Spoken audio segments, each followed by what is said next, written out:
Bueno, el domingo pasado no tuvimos escuela, así que hace 2 domingos nosotros iniciamos el estudio del segundo capítulo de nuestra confesión de fe, que está titulado El Dios Trino, ¿sí?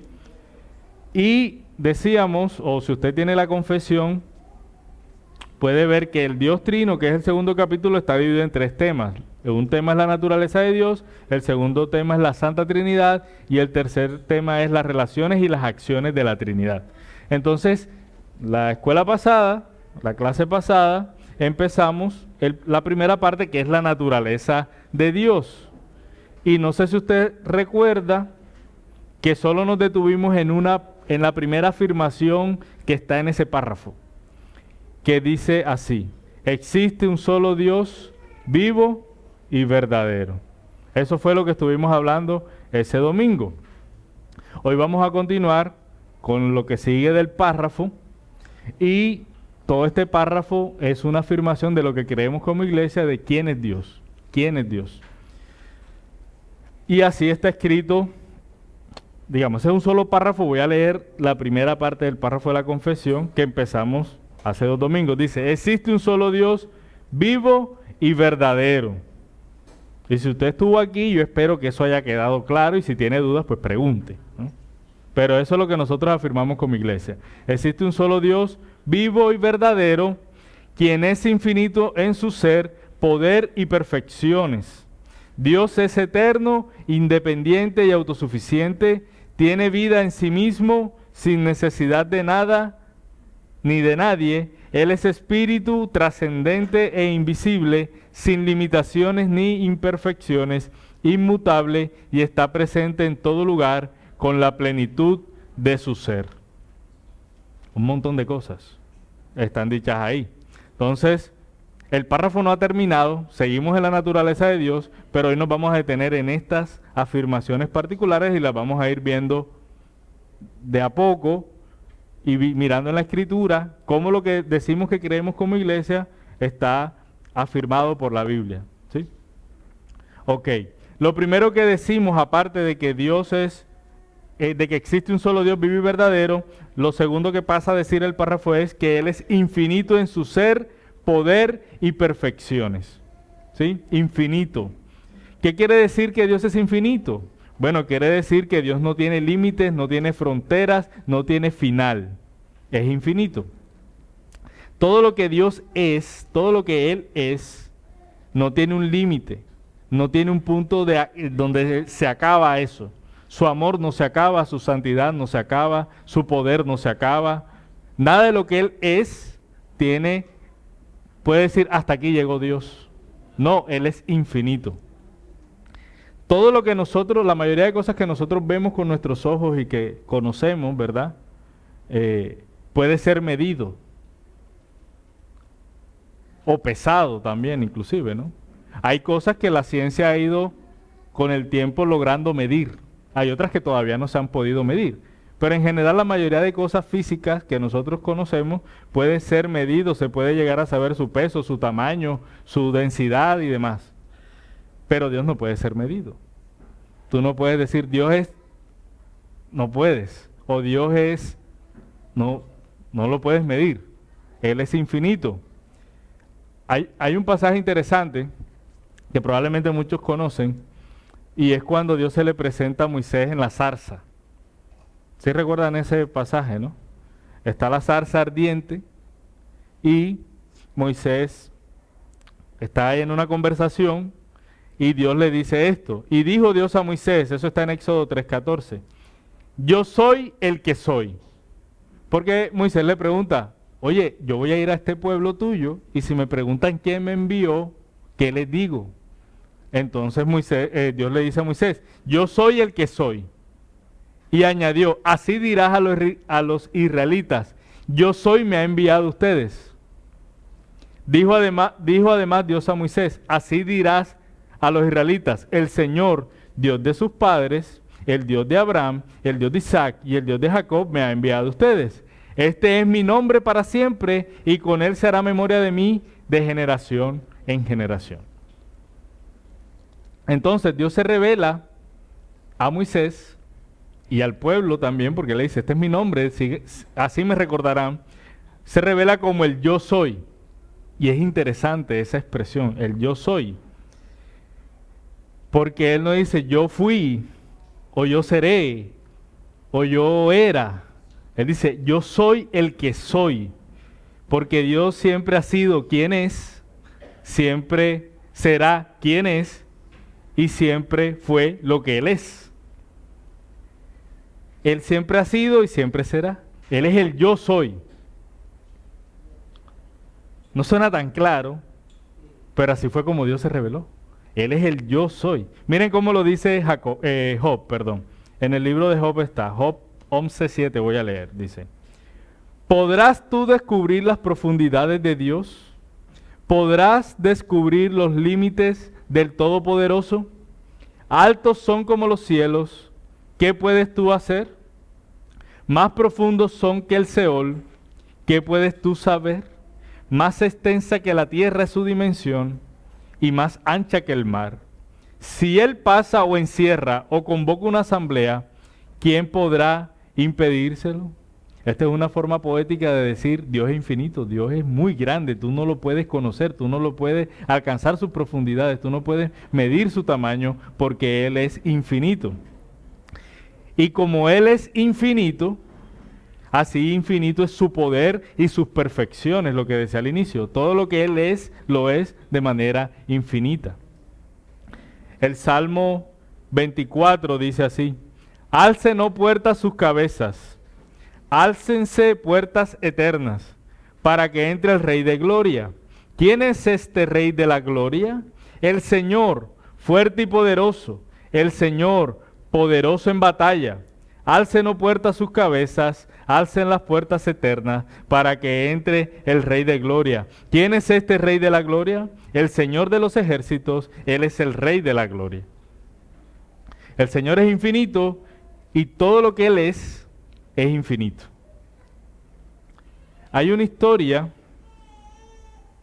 en el libro de Mateo, en el Evangelio de Mateo, donde se acerca un joven rico a Jesús. Un joven rico. De hecho, en las Biblias normalmente aparece titulado así, el joven rico. El joven rico se acerca a Jesús y le pregunta a Jesús, maestro bueno, ¿qué tengo que hacer para heredar la vida eterna? Entonces Jesús le dice, bueno, cumple estos mandamientos. Él dice, no, si yo esto lo he cumplido. Entonces Jesús le dice, bueno, te hace falta una cosa. Vende todo lo que tienes, da todo lo que tienes a los pobres y sígueme. Y dice el texto que el joven rico se fue triste porque tenía muchas posesiones. Muchas posesiones. Al final no alcanzó la vida eterna. Porque para él fue más importante lo que tenía y Jesús le dijo, renuncia a eso y sígueme. Pero él se fue triste. Y los discípulos estaban viendo la escena, ¿no? Los discípulos estaban ahí con Jesús viendo la escena. Entonces Jesús le dijo entonces a sus discípulos, en verdad les digo que es difícil que un rico entre al reino de los cielos. Otra vez les digo que es más fácil para un camello pasar por el ojo de una aguja que para un rico entrar al reino de Dios. No porque los ricos no puedan entrar al reino, era por lo que estaba pasando ahí. Esta persona, el dinero era su Dios. Entonces por eso Jesús dijo, es difícil, tiene que desprenderse de eso, ¿no? Al oír esto, los discípulos estaban llenos de asombro, porque esta persona, el joven rico, era una persona justa ante la sociedad. Él dijo, no, yo he honrado a mis padres, yo no he robado. Era una persona moralmente respetada, ¿verdad? Y por eso Jesús les dice, no, mira, no puede entrar. ¿Por qué? Porque ama más el dinero que a mí. Entonces no puede entrar, no va a entrar, es difícil. Entonces los discípulos estaban llenos de asombro, dice el pasaje, y decía, entonces ¿quién podrá salvarse?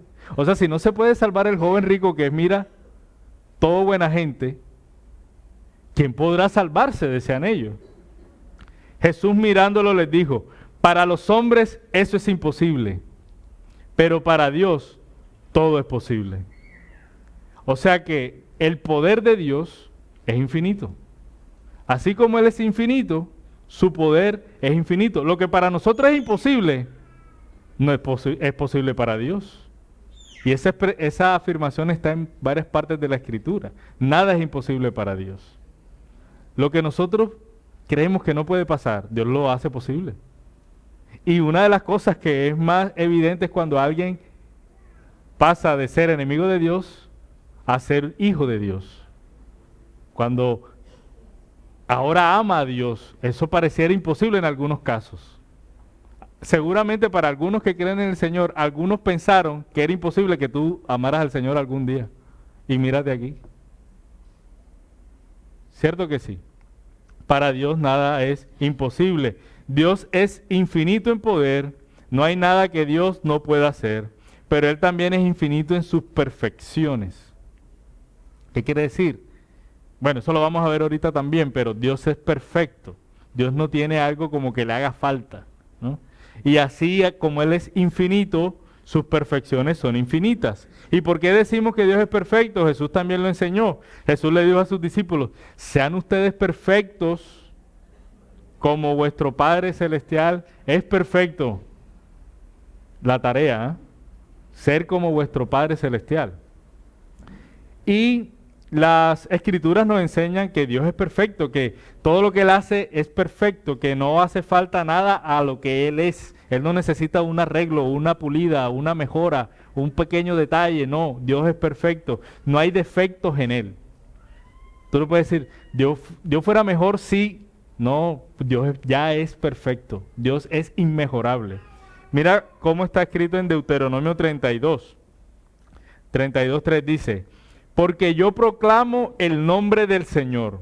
Atribuyan grandeza a nuestro Dios. La roca, su obra es perfecta, porque todos sus caminos son justos. Dios de fidelidad y sin injusticia. Justo y recto es Él. Pablo, dirigiéndose a la iglesia de Roma, les dice, no se adapten a este mundo, sino transfórmense mediante la renovación de su mente, para que verifiquen cuál es la voluntad de Dios. ¿Cuál es la voluntad de Dios? Lo que es bueno y aceptable o agradable y perfecto. La voluntad de Dios es perfecta, sus caminos son perfectos, sus obras son perfectas, Él es perfecto. Ese es el Dios en que nosotros creemos, es un Dios perfecto. A veces llegan a nuestra mente, sobre todo la de los niños, no sé si les ha pasado, que dice, mi hija me ha preguntado, papi, ¿y qué tal si Dios hubiera hecho esto de otra manera? No, esa era la manera. Porque sus caminos son perfectos, no hay injusticia, son rectos. Lo que Él hace siempre es bueno, su voluntad es agradable, es perfecta, es buena. Pero también decimos en nuestra confesión que Dios es eterno, independiente y autosuficiente, tiene vida en sí mismo, sin necesidad de nadie ni de nada. Palabras mayores. Dios es eterno, independiente y autosuficiente, como a veces te crees tú, pero tú no lo eres, tú no eres ni independiente ni autosuficiente, eso es Dios. Tiene vida en sí mismo y tú has dicho esto, yo no necesito de nada ni de nadie. No, Dios es quien reúne esas cualidades. Dios es eterno, independiente y autosuficiente, tiene vida en sí mismo, sin necesidad de nadie ni de nada. Nuestro Dios es el yo soy. Él es eterno, Él siempre ha existido y siempre existirá. Salmo 90 lo dice así. Antes que los montes fueran engendrados y nacieran la tierra y el mundo, desde la eternidad y hasta la eternidad, tú eres Dios. Y el Salmo 102 dice lo siguiente, en el verso 25, desde la antigüedad tú fundaste la tierra y los cielos son la obra de tus manos. Ellos perecerán, pero tú permaneces. Todos ellos como una vestidura se desgastarán, como vestido los cambiarás y serán cambiados, pero tú eres el mismo, tus años no tendrán fin. La existencia de Dios no fue causada por algo, no fue que Dios algo lo creó o algo lo formó o apareció en algún momento, ni depende de algo fuera de Él mismo. La naturaleza de Dios es existir. Dios siempre ha existido. Dios no tiene un principio ni un fin. y por eso Él es, simplemente Él es, Dios es. Él es el yo soy. Dios no tiene ninguna necesidad que deba ser satisfecha. Dios no tiene ningún vacío que deba ser llenado, ni un propósito que requiera ayuda de otro. ¿Sí? En la antigüedad y hoy todavía, no sé si han visto películas o quizás documentales o si han estado en este tipo de prácticas religiosas donde, por ejemplo, se ve que está una tempestad, ¿no? Hay una tempestad. Entonces hay que hacer un sacrificio para apaciguar al Dios de la tormenta y para que calme la tormenta, o no ha llovido, entonces vamos a hacer sacrificios para que el Dios nos mire con agrado y entonces baje la lluvia, y así, con muchas cosas. Y para no irnos muy lejos, hay personas, yo conozco personas que en ciertas épocas del año hacen como ciertos votos a santos y vírgenes y cosas así por el estilo para un tema de salud o un tema familiar o cosas así por el estilo, ¿no? Es como un negocio, como que yo entrego esto y con el fin de recibir otro tanto. Dios no tiene ninguna necesidad que deba satisfacer. Así que nada de lo que tú le puedes ofrecer a Dios, Él lo necesita. Dios no tiene ningún vacío para ser llenado. Así que nada de lo bueno que tú puedas hacer para Él, lo va a completar un poquito. Ni te necesita a ti para cumplir sus propósitos. Entonces, por eso es que Dios me tiene así, porque es que yo es que le sirvo en esto. Entonces, Dios me necesita a mí para llevar a cabo. Él usa a su pueblo, inclusive a los que no son su pueblo, para llevar a cabo su propósito, pero Él lo pudiera hacer sin necesidad de nadie. Porque Dios no necesita de otro para hacer lo que Él quiere hacer. Apocalipsis 1:8 hay una expresión que es muy contundente. Dice, yo soy el alfa y la omega. Dice el Señor Dios, el que es, el que era y el que ha de venir, el Todopoderoso. Y en el Evangelio de Juan, Jesús dijo, porque como el Padre tiene vida en Él mismo, así también le dio al Hijo el tener vida en Él mismo. Entonces vemos que lo que afirmamos antes de que Dios es independiente y autosuficiente, que tiene vida en sí mismo, sin necesidad de nada ni de nadie, corresponde a la misma revelación que Dios ha dado de sí. Esto de afirmar que Dios es independiente y autosuficiente, que no necesita de nada ni de nadie y que tiene vida en sí mismo, es un término, o se conoce con un término que en teología se llama la aceidad de Dios. Cuando usted escuche sobre la aceidad de Dios, tiene que ver con esto. Dios no necesita de nadie. Nosotros para nacer tuvimos que haber sido paridos, ¿cierto que sí? Pero para poder llegar a la barriga tuvieron que pasar muchas cosas. Para estar aquí de pie, nosotros, ¿verdad? Y así tú vivas solo, tengas tu trabajo y toda la cosa. Tú necesitas entonces de la empresa, necesitas de la persona del transporte, necesitas o del vehículo, o de lo que tú necesites. Tú al final vives en dependencia de otras cosas. Pero Dios no. Dios no necesita de nada ni de nadie. Eso es lo que conocemos entonces, como les decía, como la aceidad de Dios. Y esta es una de las verdades acerca de Dios que debería asombrarnos, pero también llevarnos a ser humildes. Porque muchas veces nosotros creemos que Dios nos necesita. Nosotros saber que Él es libre, que no nos necesita, que no necesita hacer nada bueno por nosotros, nos debe llevar al asombro y al agradecimiento. Porque siendo Dios completo, perfecto, sin necesidad de nadie, le plació sostener tu vida, darte a conocer, que cambiar tu corazón para que le ames, que participes del avance de su reino. Mira, Nosotros deberíamos vivir toda la vida agradecidos, porque el que no nos necesita, nos involucra, nos hace parte de Él, de su familia. Su existencia, la existencia de Dios, el cumplimiento de su voluntad y su complacencia o beneplácito, como dicen algunas versiones de la Biblia, no dependen de ninguna persona o de alguna cosa fuera de sí mismo. Él está completo en sí mismo, Él está complacido en sí mismo. Su voluntad se cumple por sí mismo, su existencia se da por sí mismo, Él no necesita de otros. Él es el único ser, como les decía, verdaderamente autoexistente, autosuficiente, autosustentado, independiente y libre. Todos los demás nosotros y todas las demás cosas creadas reciben su vida y su bienaventuranza, o sea, las cosas buenas de Dios. Todo lo demás, excepto Él. Pero lo que Dios necesita para existir en perfecta complacencia, lo encuentra en sí mismo.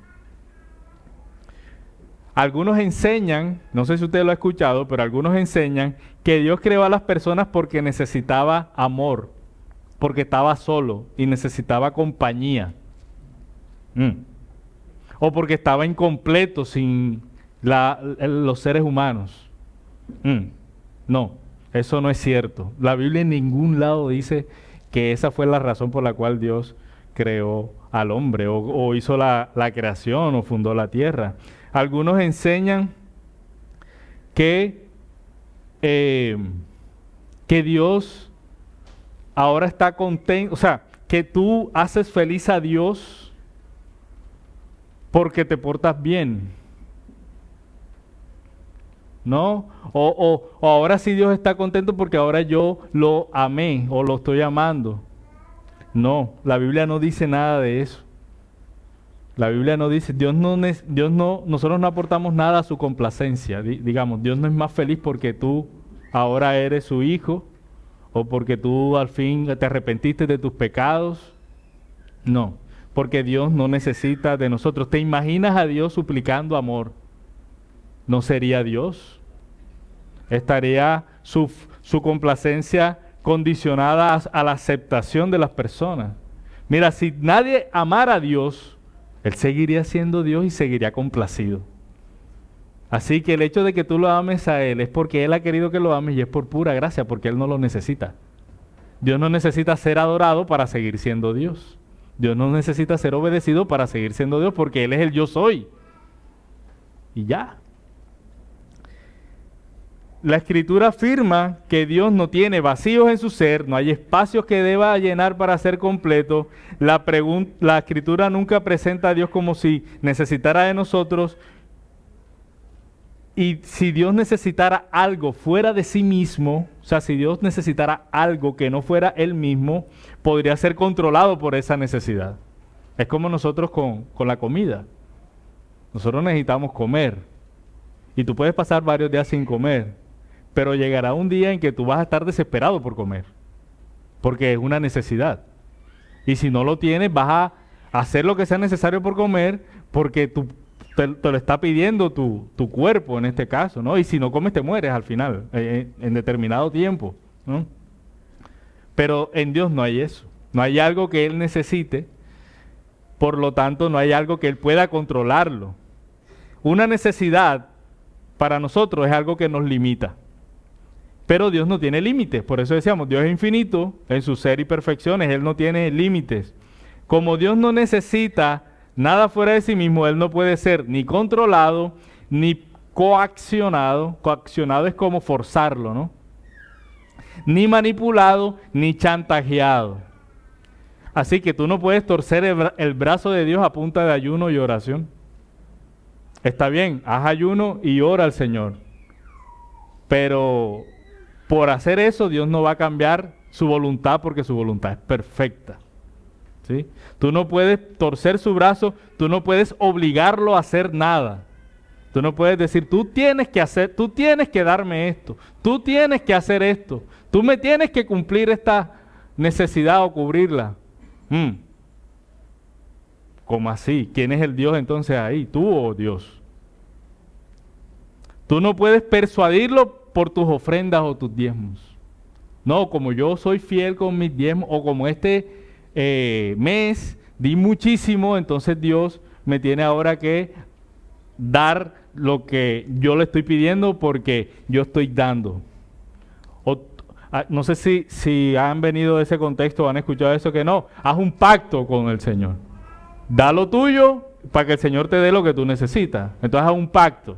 Y muchas otras cosas que se ven de ese estilo, ¿no? Tú no puedes hacer eso por Dios porque Dios no necesita de eso. No hay forma de que Dios necesite algo de ti que lo lleve. Oye, sí, está interesante esta propuesta, vamos a aceptarla. No, porque Dios está completo en sí mismo. Nada de lo que tú le ofreces va a llevarlo a hacer algo que vaya en contra de lo que Él ha dicho o que te favorezca a ti si eso es lo que tú quieres. Ni siquiera tus buenas obras pueden manipular a Dios. Es que yo he sido un cristiano, mira, de la A a la Z, juiciosito. Vengo a todos los servicios. Ya casi ni peco. Peco pero poquito. Entonces Dios ahora me debe a mí cosas buenas que me pasen, que se me sane tal y cosa, tal herida, que me vaya bien en el trabajo, que en fin. No puedes ni persuadirlo, ni obligarlo, ni coaccionarlo, ni manipularlo, ni chantajearlo. Porque Dios realmente no necesita nada de nadie. Dios no tiene ni carencia ni necesidad y no depende de nadie. Si alguien enseña o sugiere que esto es así, mira, eso va en contra de la Biblia.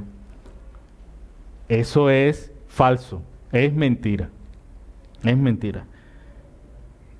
Y si tú lo has creído, es mentira. La Biblia no enseña eso por ningún lado. Si tú crees que Dios te debe algo a ti, o que Dios te necesita a ti, o que por cosas buenas que hagas, entonces ahora el Señor está comprometido contigo a hacer algo bueno por ti, olvídate de eso. Olvídate de eso, porque eso no es verdad. Eso no es verdad. Dios no creó al universo o al hombre porque tuviera alguna necesidad, sino por pura y física gracia y amor, y para dar a conocer las magnitudes, la abundancia de su perfección, de su gloria y su bondad. Nada más. Así quedó revelado en Salmo 50, voy a leerlo, 50, 10 al 12 leeré. Porque mío es todo animal del bosque, y el ganado sobre 1000 colinas. Conozco a todas las aves de los montes, y mío es todo lo que en el campo se mueve. Si yo tuviera hambre, no te diría a ti, porque todo es de Él. Porque mío es el mundo y todo lo que en él hay. Este es un salmo donde los versos antes Dios le está diciendo sus sacrificios. O sea, no me convence, o sea, no me vas a chantajear con que estás haciendo sacrificios, porque si yo tuviera hambre, ¿qué eran los sacrificios? Mataban el animal y lo quemaban y lo ofrecían a Dios. O sea, eso es lo que tú estás poniendo aquí para que yo haga lo que tú... No, yo no necesito nada. Si tuviera hambre, no te lo iba a decir a ti, porque mío es todo, mío es todo. También afirmamos que Dios es espíritu trascendente e invisible. Es espíritu trascendente e invisible. Y hay una afirmación que el mismo Jesús hace a la mujer samaritana. En el Evangelio de Juan, él le dice, Dios es espíritu y los que le adoran deben adorar en espíritu y en verdad. Creo que esta es una de las afirmaciones más contundentes en la Escritura de esto que estamos diciendo. Dios es espíritu. Él es invisible, pero como lo enseñó John en la parte de la confesión que tiene que ver con las Escrituras, Él se ha dado a conocer. A pesar de que Él es invisible, Él se ha dado a conocer. Y una de las maneras en que Él se ha dado a conocer es a través de las cosas creadas. Lo que John llamaba la revelación la revelación general. Todos tienen una idea de Dios por lo creado. Por eso Pablo dice, ustedes no tienen excusa. No, es que yo nunca he leído mi Biblia, así que yo no puedo ser condenado. No, porque Dios se ha dado a conocer a través de las cosas creadas. ¿Verdad? Es lo que dice Pablo a los romanos. Él dice, porque desde la creación del mundo, sus atributos invisibles, Su eterno poder y divinidad se han visto con toda claridad, siendo entendidos por medio de lo creado, de manera que no tienen excusa. Entonces, a pesar de que Él es espíritu y es invisible, Él se ha dado a conocer inicialmente por la creación, pero especialmente por la Escritura. Entonces, también afirmamos que Dios es trascendente. Esa es una palabra importante. Esa es una palabra importante. Cuando decimos que Dios es trascendente, estamos diciendo que Él excede los límites de cualquier conocimiento posible. O sea, Dios trasciende a todo lo que nosotros podamos pensar o imaginar. Pero también significa que Él es totalmente diferente a lo creado. Él es un ser distinto a lo creado. No hay nada en lo creado que sea igual a Él. Es cierto que Él ha creado al hombre a su imagen conforme a su semejanza. Es cierto. Y su creación, como lo acabamos de leer, refleja sus atributos. Su eterno poder, su divinidad, el orden, muchas cosas. Pero Dios no es su creación y Dios no es como el hombre. Él es totalmente distinto. Algunas religiones se basan en algo que se conoce como el panteísmo. Por ejemplo, el hinduismo, el taoísmo y el budismo, los que estuvieron en ESER, saben de qué estoy hablando. De hecho, algunos ecologistas, ellos afirman que toda la creación es parte de Dios. Mira que no suena tan ilógico. Toda la creación es una pequeña parte de Dios, como pequeñas partes de Él. Pero el cristianismo no dice que cada cosa es parte de Dios. El cristianismo dice, porque lo dice la Biblia, en Él vivimos, nos movemos y existimos, pero que cada uno de nosotros no es una partecita de Dios. Pues porque eso es lo que no es contrario a la Escritura. Eso es lo que se conoce como panteísmo. ¿Qué pasaría si nosotros y el resto de las cosas creadas fuéramos pequeñas partes de Dios? Entonces nosotros también seríamos dignos de adoración. ¿Cierto que sí? Porque somos parte de la deidad. Por eso hay algunos, el budismo, si no me equivoco, o el hinduismo, hay algunos animales que no consumen, porque son sagrados, ¿verdad? O no los matan, los cuidan, la cosa, ¿verdad? Porque son sagrados, porque son parte de la deidad. Nosotros no somos parte de Dios. Él es trascendente. A pesar de que, como ahorita lo vamos a ver, en Él vivimos, en Él existimos y en Él nos movemos, nosotros no somos parte de Dios, no somos Dios. Porque si fuera así, como les decía, deberíamos recibir la adoración que solo Dios demanda y no estaría el mandato de solo a Él adorarás, solo a tu Dios amarás y solo a Él servirás. ¿Verdad? Solo hay un Dios vivo y verdadero. El Dios de la Biblia está en todas las cosas y alrededor de ellas, a esto le llamamos inmanencia. Él no está lejos que sea inalcanzable, distante por allá, no. En Él vivimos, en Él nos movemos y en Él existimos. Él está, aquí está Dios. ¿No? Pero Él es diferente a todo en donde Él está. Él es trascendente. Así que sabemos entonces que Dios es espíritu, que es trascendente y que es invisible. Afirmamos que Él no tiene limitaciones ni imperfecciones. Pero hay algo muy importante que nosotros afirmamos también en nuestra confesión. Dios es inmutable. Dios es inmutable. Cuando Dios hablando a su pueblo a través del profeta Malaquías, Él le dice, Malaquías 3:6 está eso, dice, porque yo el Señor no cambio. Por eso ustedes, oh hijos de Jacob, no han sido consumidos, dice Dios. Yo no cambio. Santiago también dice, amados hermanos míos, no se engañen.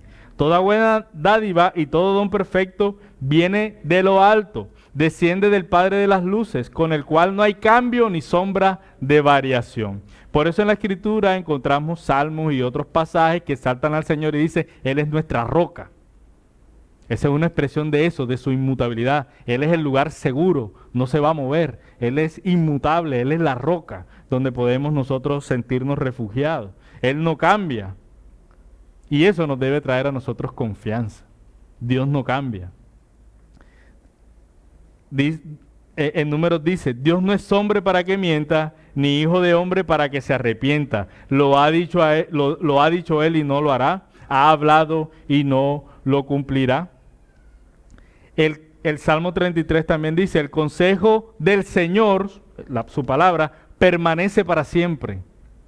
Los designios de su corazón de generación en generación. Dios no cambia.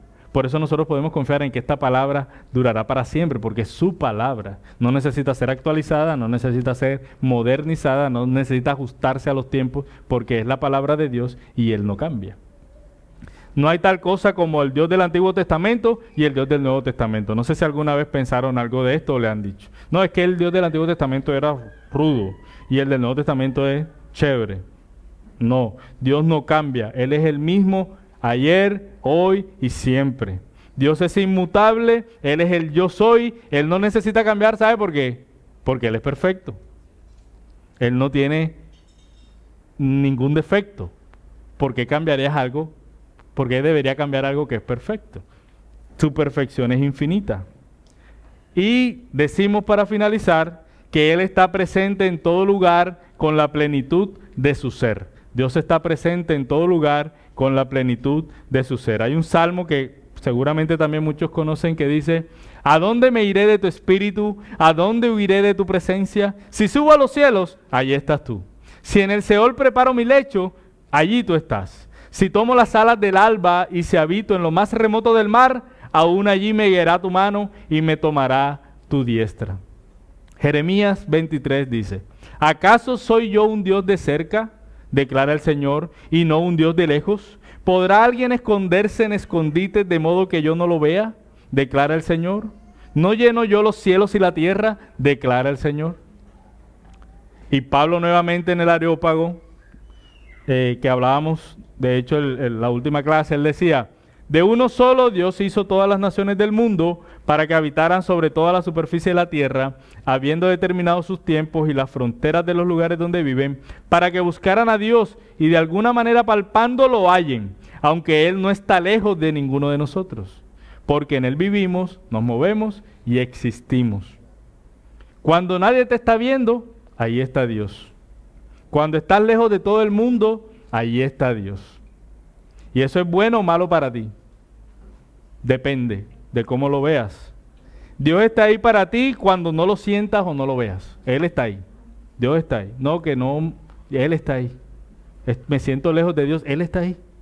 Ve ahora a Él. Él está ahí. Eso debe traerte consuelo y fortaleza. Nunca estarás solo. Nunca estarás solo porque Dios está ahí. Dios está en todo lugar con toda la plenitud de su ser. Pero también Dios está ahí cuando has pecado contra Él y lo has deshonrado. Así nadie te esté viendo, así sea con tus pensamientos, Dios está ahí.